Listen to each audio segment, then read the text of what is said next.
Ljeto i ljetne vrućine svake godine iznova aktualiziraju korištenje klima uređaja u našim limenim ljubimcima.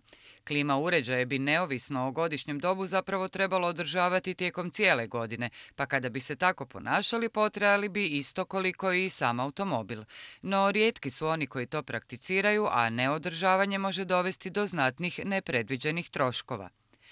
Zato stručnjaci savjetuju da se testiranje i servis klime napravi najmanje jednom u 2 godine. Idealna prilika za to je akcija besplatne provjere autoklima autokluba Siget, koja je upravo u tijeku.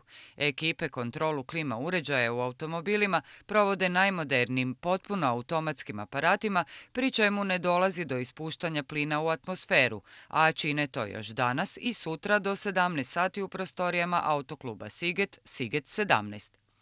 Iz autokluba poručuju kako je predrasuda o znatno povećanoj potrošnji goriva prilikom korištenja klima uređaja točna samo u slučaju da klima uređaj nije potpuno ispravan. Stoga iskoristite ovu priliku za besplatnu kontrolu.